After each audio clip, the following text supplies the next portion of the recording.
Hey, what's up guys? TechTitan here, and this is going to be the most slept on phone, and it's the base model iPhone 17. And I really do think that this is probably their most complete base iPhone model.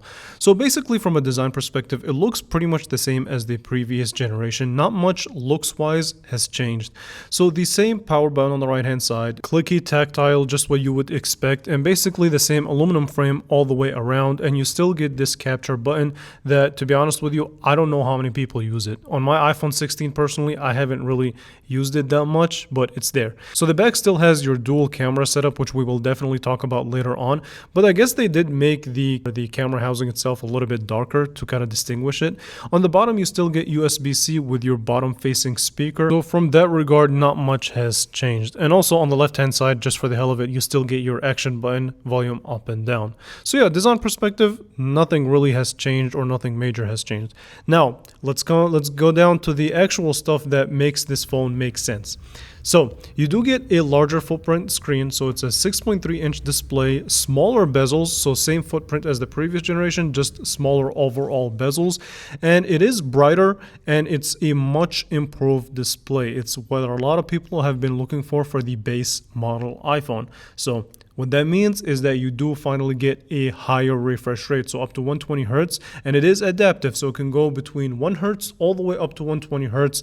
Fantastic. Finally, I know a lot of people have been asking for it. A lot of people have been making fun of Apple for kind of leaving that feature out of their base model iPhone. So ProMotion is in. We're never going to look back. So that's cool.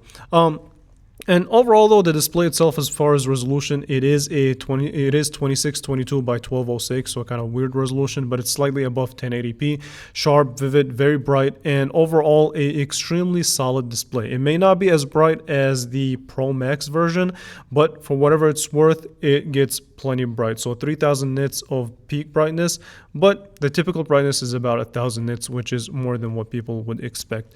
The performance, you do get the Apple A19 chip, and also you get 8 gigabytes of RAM accompanied with it, and your 5-core GPU. So the performance is not going to be something that, to be honest, you'd have to worry about, especially with the new iOS 26. It's going to be fantastic, efficient, and overall the performance is something that I think a lot of people would be pleased with. Now the next conversation is, again, back to the camera conversation. So you do get an improved camera, so a dual 48 megapixel with your standard main sensor, and extremely ultra wide. And overall though, from the camera interface itself, thanks to the iOS 26 software, it's a very simplistic, and to be honest, it's one of my new favorite camera interfaces ever. Simplistic, I mean, very, very clean overall. You can switch between photo, video seamlessly, and you can even scroll between your different modes. And honestly, again, I don't mean to sound like a fanboy, but this is definitely one of my favorite camera systems. Switching between modes is also very smooth and very efficient and very quick. So definitely something to also note. Now, as far as picture quality, I did compare it with the iPhone 16. I want you to take a look at these samples, and you tell me what you think about this phone. I'm just going to be quiet, and I'll let you guys look at these pictures.